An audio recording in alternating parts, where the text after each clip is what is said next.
Download and upload more than ever before with an ultra-fast fiber connection. With 3 simple steps, you can be the one with an SLT fiber optic connection. Visit slt.lk.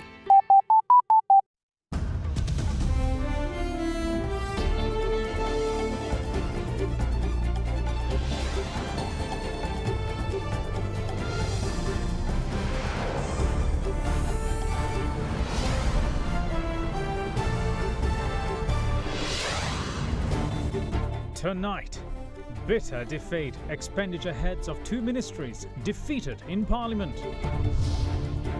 A slice of the pie. The United States insists that it is in its interest to continue military collaboration and cooperation with Sri Lankan forces. More expulsions. 4 more from the Dubai arrests deported to Sri Lanka. High-rise blaze.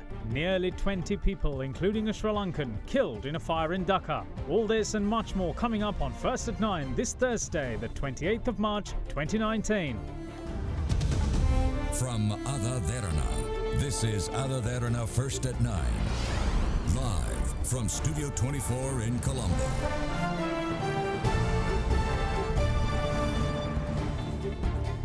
Good evening and welcome to First at 9. I'm Dhammik Nagar. Let's start with the local stories. The government tasted its maiden defeat today in Parliament with expenditure heads of 2 ministries being defeated. Ministries of Internal and Home Affairs and Provincial Councils and Local Government, as well as Megapolis and Western Development, saw their expenditure heads being defeated at the committee stage debate on the Budget 2018. The Parliament met today to debate the expenditure heads of the departments and institutes which come under the Ministries of Local Government and Provincial Councils and Megapolis and Western Development. The opposition asked for a division when it came to the voting of the expenditure head of the Ministries of Internal and Home Affairs and Provincial Councils and Local Government. Accordingly, the vote was taken and the expenditure head of the ministry was defeated by 15 votes. Only 23 parliamentarians voted in favour of the expenditure head, while 38 parliamentarians voted against.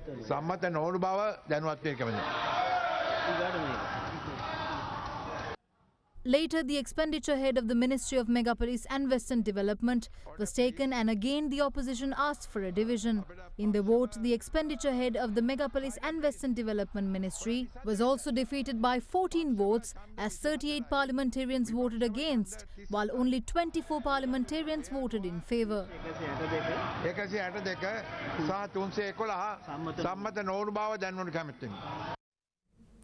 Now, the United States expresses its readiness to provide the Sri Lankan Navy greater capabilities to contribute to regional maritime domain awareness initiatives.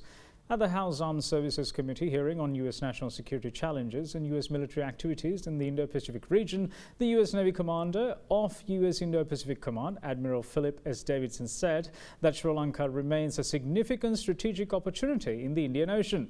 The Admiral added that despite the political upheaval of Sri Lanka, it is in the interests of the United States to continue military collaboration and cooperation with Sri Lankan forces.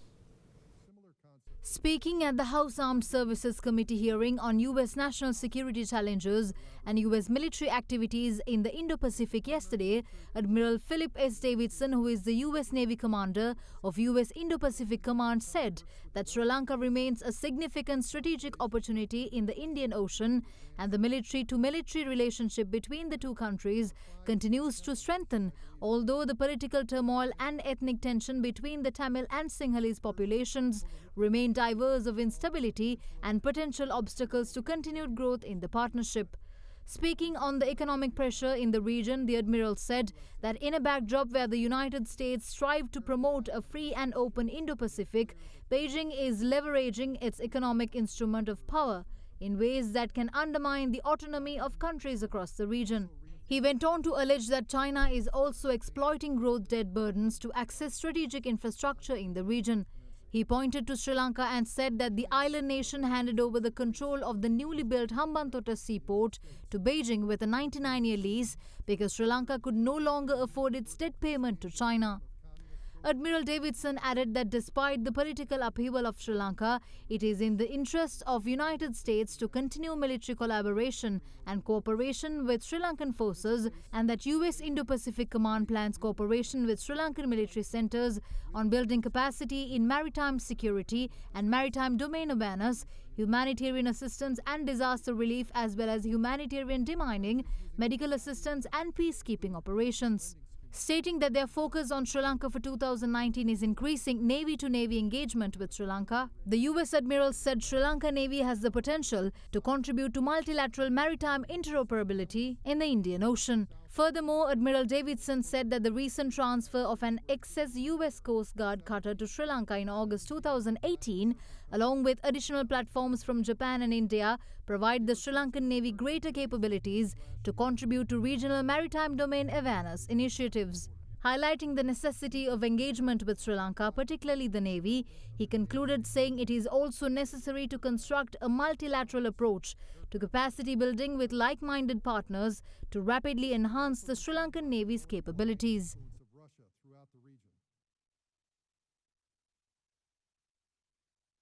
Pertaining to the drug-related arrests made involving drug kingpin Markandure Madush. Notorious criminal leader Mohammad Najim Imran, also known as Kanjipani Imran, was among those to be deported to Sri Lanka along with 3 others. All 4 of them were taken into custody by the Criminal Investigation Department upon their arrival over drug-related charges at the Bandaranaike International Airport early this morning.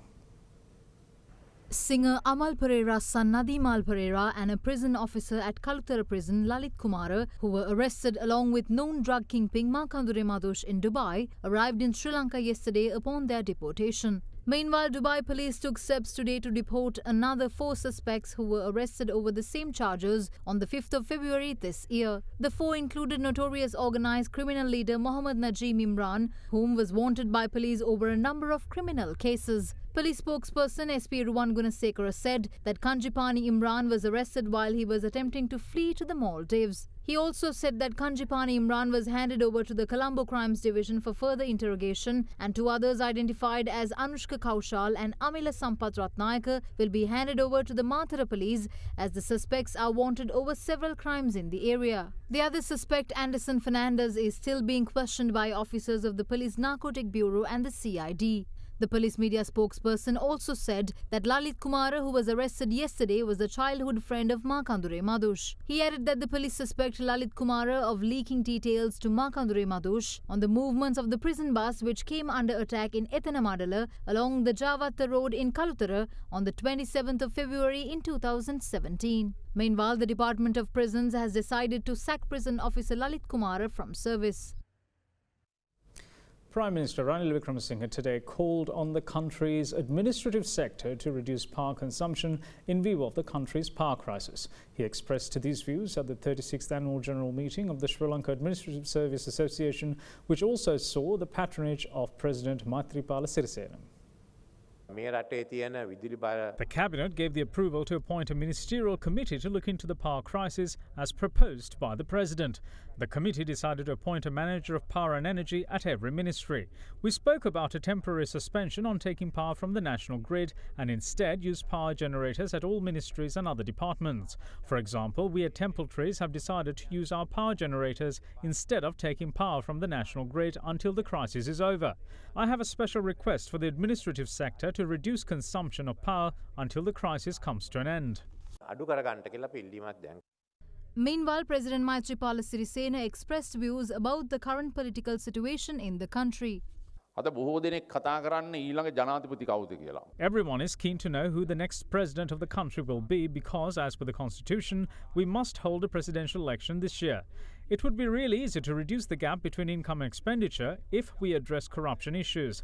But none of the governments can try and resolve the problem because if they do, officials of these institutions would engage in strikes and that will affect the entire country. It doesn't matter who comes to power in 2020. They will have to ensure that there is a revolutionary change or else the country will see its downfall. Meanwhile, President Sirisena, who was on his way to the Koskama police station to declare open the new administrative building, stopped on the way to inquire into concerns of a group of protesters in the town. Their protest was held demanding 540 million rupees worth of their money deposited in 24 banks of the Department of Cooperative Development, which were not returned to depositors.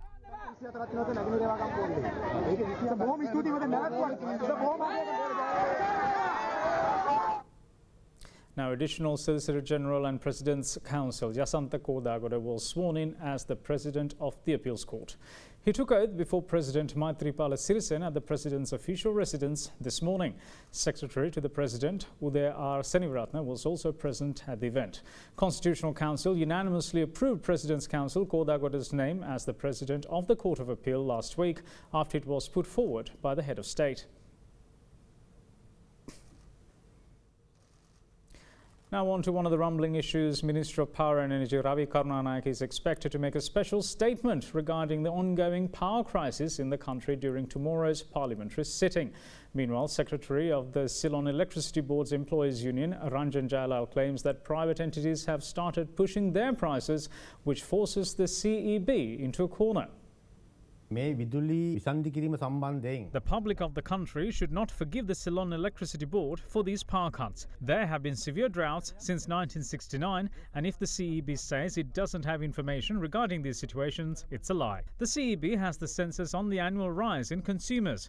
It is the responsibility of the experts in this sector to propose relevant plans, while the government should provide facilities to implement them. That is why I say this is not a genuine power crisis. Private suppliers are now at an advantage, and the CEB must purchase power at their prices. This puts the government in an unfortunate situation.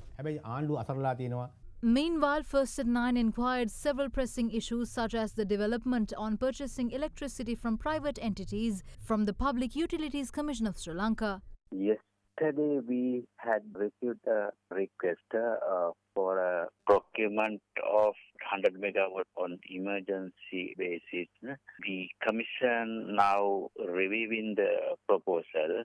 A required decision will be taken soon. We also inquired whether the CEB took actions to implement plans to address the power crisis, as warned by various parties, including the PUCSL.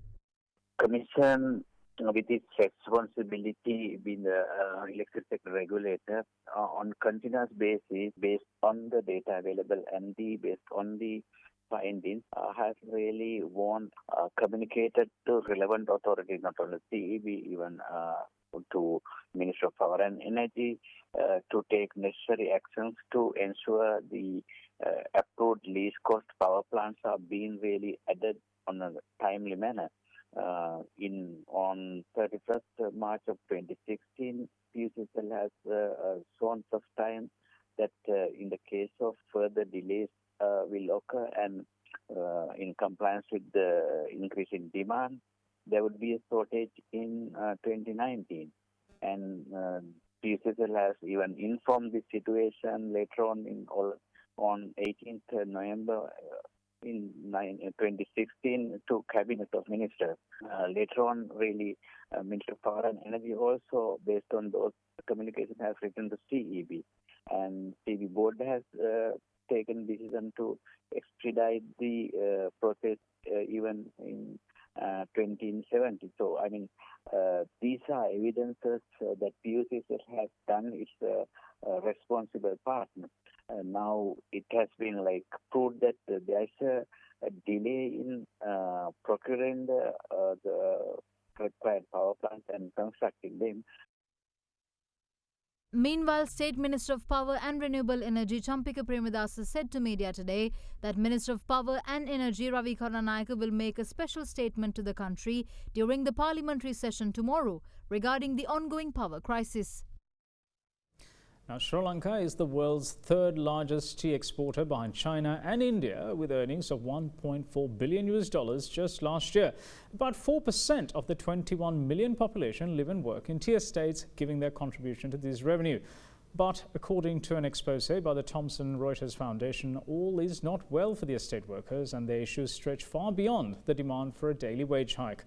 The expose had found illegal wage deductions, which it claims left some workers ill and unable to afford healthcare. Plantations in Sri Lanka that supply tea stamped slavery-free to top global companies are currently under investigation by ethical label groups over the matter. An investigation by the Thomson Reuters Foundation found some workers at tea estates certified by Rainforest Alliance and Fairtrade taking home as little as 26 Sri Lankan rupees a day after fees and deductions levied without consent. Wage slips from 17 workers at 9 Rainforest certified tea estates, 6 of which were also backed by Fairtrade, showed daily earnings widely being cut by more than 3/4 for debt payments, salary advances and a laundry list of fees. Labourers in Norelia had said their wages were also halved if they failed to meet a daily picking quota or arrived to work late. According to these payslips, workers at Fairtrade certified estates were subject to 74% wage deductions on average, while those at Rainforest Alliance-backed estates saw 65% taken away. Quoting attorney Lahiru Disanayaka, Reuters said, slashing wages by more than 3/4 is illegal under the Wages Board Ordinance and the Allowances to Plantation Workers Act. Reuters say that the Ministry of Labour and Trade Union Relations also declined to comment on the findings, despite repeated requests over a 2-week period. The Minister of Plantation Industries, Navin Disanayaka, had also said he disagreed that workers' wages were being halved. Meanwhile, Rainforest Alliance and Fairtrade had said to Reuters that they were deeply concerned over the expose and had launched an investigation into the findings.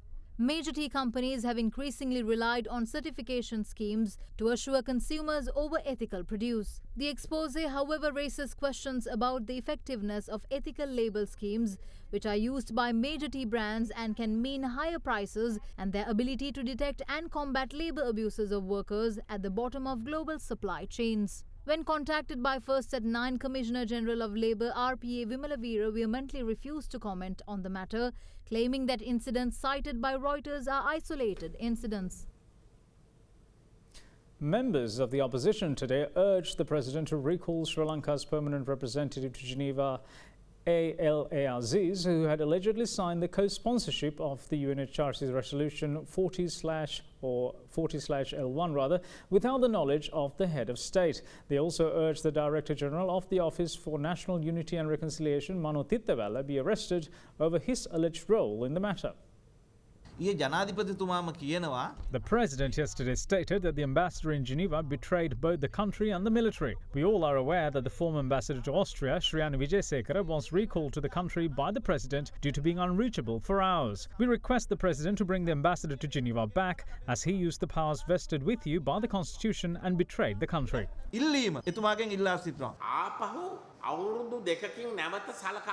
We co-sponsored another 2-year extension and no Asian countries involved in this. It is Mano Tittawala who ordered the ambassador to sign this. He orders this upon the advice of Prime Minister Ranil Wickremesinghe and Minister Mangala Samaraweera. So I request the president to recall the ambassador immediately and to expel him from the position as well as to take action against him. Mano Tittawala, on the other hand, should be arrested. We intend to call for a special parliamentary debate in this regard. We also urge the president to appoint a commission to inquire the matter.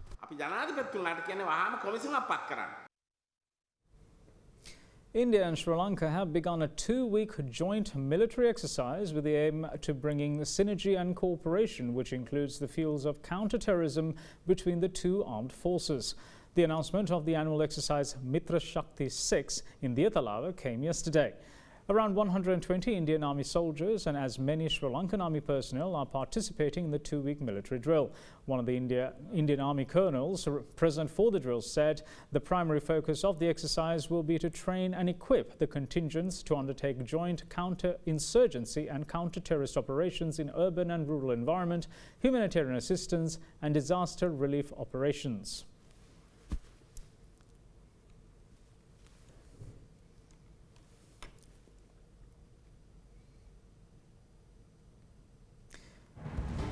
We got Sri Lanka's targets in the tourism sector coming up right after this break. Stay tuned.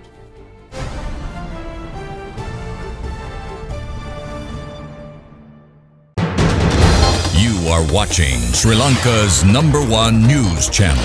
This is AdaDerana 24.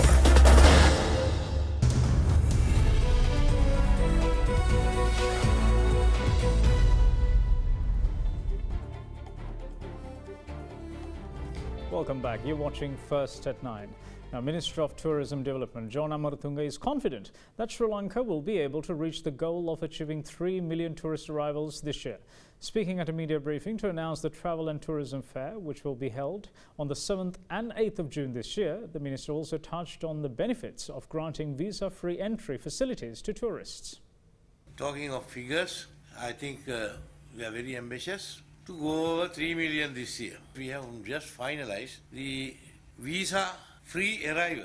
We have taken a bit of a risk. We feel if the numbers increase, there will be more visitors here who will be spending more foreign exchange to counter that. This is particularly to coincide with the period which we call the lean period from May to October. This is a trial run. Number of incentives are now being worked out in order to achieve the high targets. It is not just Sri Lanka that's doing this kind of things. There are other nations, countries, destinations that are doing enormous amount of work to be able to position their countries, their destinations and their products and brands as the best brands in the world. So we are confronted with that level of competition, and that's where we as Sri Lankan tourism stakeholders need to come together and elevate the quality of our product, quality of brand in order to position Sri Lanka as the #1 destination. Good thing is that there are a lot of good things that are happening in order to, get up to that level and to be able to sustain it. Now, taking a look at the markets, the all-share price index ended 0.81% firmer at 5,556.28 today, edging up from their lowest since 18th of December in 2012, hit in the previous session. The market turnover was 457.8 million rupees, less than this year's daily average of 656.6 million rupees. Foreign investors sold a net 46.8 million rupees worth of shares, extending the year-to-date foreign outflows to 6.21 billion rupees worth of equities so far this year. We now have Dimantha Matthew from First Capital Holdings with a complete report. Both the capital markets were strongly positive today with the healthy renewal of buying interest as the macroeconomic conditions were seen stabilizing. Bond markets saw yields falling in the short end with buying interest following the falling yields in the bill auction yesterday. In the equity market, we saw a strong positive sentiment after a long lapse as the ASPI surged 44 points. Moving on to the currency update, the Sri Lankan rupee closed stronger due to dollar inflows from inward remittances ahead of the traditional New Year celebrations, while stocks snapped and 8-session losing streak to end higher. The currency extended gains into a third session to end firm at 176 rupees and 10 to 25 cents to the dollar, up from yesterday's close of 176 rupees and 20 to 40 cents. The rupee has climbed 1.1% so far this week and 3.7% this year.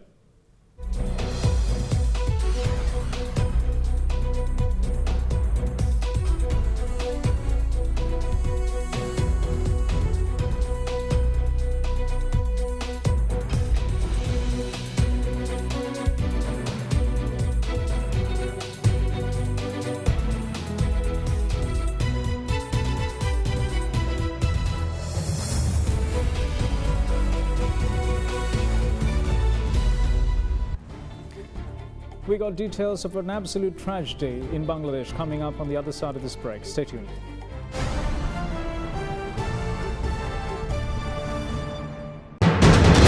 You are watching Sri Lanka's #1 news channel.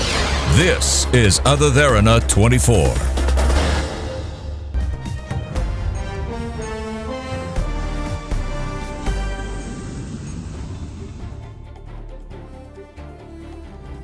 Welcome back. Let's take a look at news from overseas. Now, a huge blaze broke out in a high-rise building in an upmarket commercial area of the Bangladeshi capital Dhaka today. At least 9. Moving on to Brexit, despite British parliamentarians wresting the control of the Brexit process from the hands of Prime Minister Theresa May, it remains in deadlock. MPs struggle to find a consensus on the moves ahead as the Commons failed to find a majority for a way around way forward after voting for 8 different options yesterday. While some senior Brexiteers have moved towards supporting the UK Prime Minister's deal, she relies on the Democratic Unionist Party, which has refused to alter their stance. Meanwhile, in a measure to sweeten the process, Prime Minister May said that she would leave office earlier than planned if she won Parliament's backing for her withdrawal agreement with the European Union. UK parliamentarians voted to seize power of the Commons yesterday and put forward a series of opinions to take Brexit forward, including leaving without a deal, creating a customs union and backing a confirmatory referendum on any deal. But after several hours of debate, none of the 8 options emerged as a front-runner among MPs. Conservative MP Sir Oliver Letwin, who oversaw the unprecedented process of indicative votes, said the lack of a majority for any proposition was disappointing. Ahead of yesterday's debate, Prime Minister May told a meeting of Conservative backbenchers she would leave office earlier than planned if she won Parliament's backing for her withdrawal agreement with the European Union. She told the parliamentarians that she would resign as party leader after the 22nd of May, the new Brexit date, but stay on as Prime Minister until a new leader is elected. Meanwhile, the parliamentarians were informed that there would be a further debate on a government Brexit motion on Friday.